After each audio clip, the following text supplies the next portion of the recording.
अरुणाचल प्रदेश की सीमा पर क्या साजिश कर रहा चीन? इस साजिश में पाकिस्तान भी है शामिल। सऊदी अरब ने चीन की लगाई लंका। इजराइल से दोस्ती कर चीन और पाकिस्तान को ज्यादा थप्पड़। तालिबान की इंटरनेशनल मंच पर एंट्री। रसिया में तालिबान की बैठक में इंडिया का धमाका, मचा तहलका।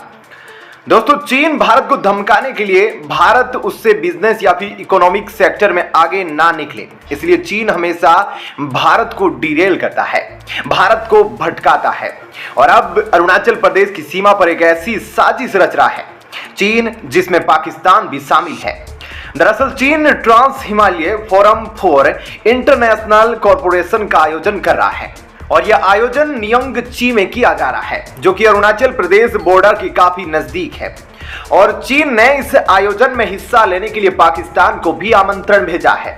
यह आयोजन 4 और 5 अक्टूबर को चीन के नियंगची में आयोजित किया जाएगा और पाकिस्तान के विदेश मंत्री चीन जाकर इस आयोजन का उद्घाटन करने वाले हैं। ऐसे में इस आयोजन के जरिए पाकिस्तान और चीन एक साथ इकट्ठा होने वाले हैं, यानी कि भारत के दोनों दुश्मन अरुणाचल प्रदेश के बॉर्डर के पास एक साथ इकट्ठा होंगे। ऐसे में चीन और पाकिस्तान एक साथ मिलकर क्या साजिश रचते हैं? ऐसे में चीन और पाकिस्तान एक साथ मिलकर क्या साजिश रचते हैं और इस आयोजन के दौरान क्या कुछ होगा, यह देखना दिलचस्प होगा। दोस्तों, जिस तरह बोला जाता है ना कि लोहे को लोहा काटता है, उसी तरह से चीन पाकिस्तान को सबक सिखाने के लिए सऊदी अरब ने अब चीन की लंका लगा दी है और अब इजराइल से दोस्ती करके पाकिस्तान को भी तमाचा मारा है।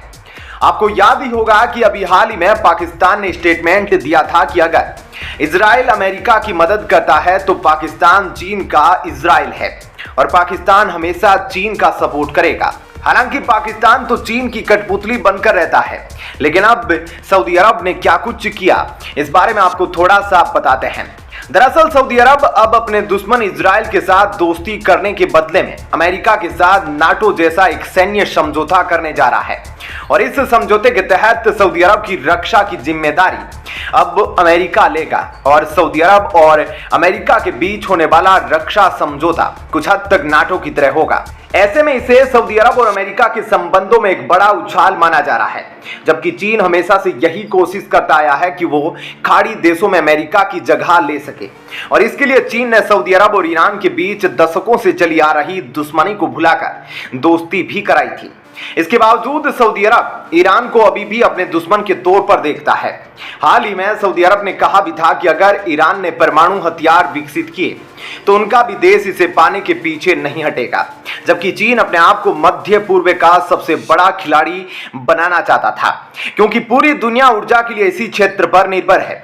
चीन ने इसके लिए BRI के विस्तार का भी प्रस्ताव पेश किया था, लेकिन हाल ही में भारत के मध्य पूर्व यूरोप आर्थिक गलियारे ने चीन की इस चाल को भी फेल कर दिया और अब सऊदी अरब के इस बड़े फैसले ने चीन की भी सभी चालों को नाकाम कर दिया। इसके अलावा तालिबान अब इंटरनेशनल मंच पर बढ़ चढ़कर हिस्सा लेने लगा है। अब रूस में तालिबान रूस के सामने भारत ने एंट्री ली और क्या कुछ हुआ, हम आपको थोड़ा विस्तार से बताते हैं। दोस्तों, रूस में हुई इस बैठक के दौरान तालिबान ने भारत के साथ मजबूत पारंपरिक संबंधों की इच्छा व्यक्त की। कहा कि वो आर्थिक स्थिरता और अंतर्राष्ट्रीय मंच के लिए भारत का समर्थन चाहते हैं। साथ ही इस बैठक में मौजूद देशों ने तालिबान से देश में समावेशी सरकार गठित करने के लिए कहा, जिसमें सभी जाति और समूह के हितों की रक्षा सुनिश्चित की जा सके और साथ ही आतंकवादियों और नशीले पदार्थों की तस्करी करने पर भी कार्रवाई की जाए। ऐसे में यह पहली बार था जब रूस में हुई इतनी बड़ी बैठक में तालिबान भी मौजूद था। तो दोस्तों, इन तमाम खबरों के बारे में आपकी क्या राय है, हमें कमेंट करके जरूर बताइएगा।